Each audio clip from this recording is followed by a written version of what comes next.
Law and order సమస్యలు create చేసే వాళ్ళపైన మాత్రం ఈ ప్రభుత్వం సింహ స్వప్నంగా ఉంటుందని మరొకసారి హెచ్చరిస్తుంది. ఎవరైనా చరిత్ర ఒకసారి చూసుకుంటే అధ్యక్ష, తెలుగుదేశం పార్టీ వచ్చిందంటే లా అండ్ ఆర్డర్ సెట్ కావాలి. ఈ రోజు ఎన్డీఏ ప్రభుత్వం ఉన్నాం. ఎన్డీఏ ప్రభుత్వం కూడా చాలా స్పష్టంగా ఉంది. ఎట్టి పరిస్థితుల్లో లా అండ్ ఆర్డర్ ఉపేక్షించాం, ఎవ్వరు బ్రేక్ చేసినా. అందుకే ఈ రోజు మీరు చూసినప్పుడు ప్రత్యేకంగా నేను ఎన్నికలప్పుడు కూడా చెప్పాను, నేను సమస్యల్ని జరిగే లా అండ్ ఆర్డర్ కంట్రోల్ చేయగలుగుతాను, కానీ కొంతమంది గంజాయికి అలవాటు పడి డ్రగ్స్ కి అలవాటు పడి అలాంటి వ్యక్తులు రాత్రి మారిపోతారంటే చాలా సమస్య ఉంటుంది, అడిక్షన్ అయిపోయి ఉంటారని చెప్పి చెప్పాను. అది ఇంకా కంటిన్యూ అయ్యే పరిస్థితి ఉంది.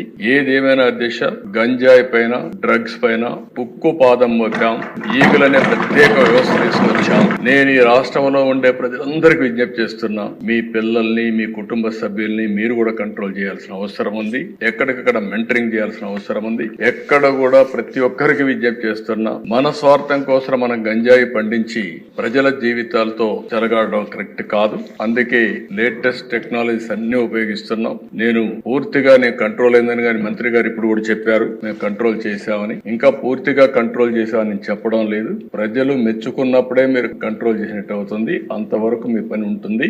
ఎట్టి పరిస్థితుల్లో ఈ రాష్ట్రంలో ఒక్క ఎకరా కూడా గంజాయి పండించడానికి వీలు లేదు. అది జరిగే వరకు నిరంతరం ఈ ప్రభుత్వం పోరాడుతుందని చెప్పుకోవడం ఒక్క మాటలో చెప్పాలంటే గంజాయి పైన డ్రగ్స్ పైన యుద్ధం చేస్తున్నాం. ఈ యుద్ధాన్ని ఆపే పరిస్థితి ఉండదు. లేటెస్ట్ టెక్నాలజీస్ ఉపయోగిస్తాం, సెటిలైట్ ఉపయోగిస్తాం, డ్రోన్స్ ఉపయోగిస్తాం, ఇంకా ఎక్కడెక్కడ ఏజెన్సీస్ ని పెట్టాలంటే అన్ని కూడా పెడతాం. అవన్నీ పెట్టి పూర్తిగా బార్డర్ లో కూడా మన రాష్ట్రానికి రాకుండా కూడా చెక్ చేసి యంత్రాంగాన్ని కూడా క్రియేట్ చేసుకుంటాం అని చెప్పి కూడా నేను మీకు తెలియజేస్తున్నా. ఎవరైతే గంజాయి పండించే అమాయకులు ఉన్నారు వారందరికీ ప్రత్యామ్నాయ ఉపాధి కల్పిస్తాం. వారిని కూడా రిక్వెస్ట్ చేస్తున్నాం, మీరు ఎక్కడ కూడా గంజాయి పండించద్దని కూడా వారందరికీ చెప్తున్నాను.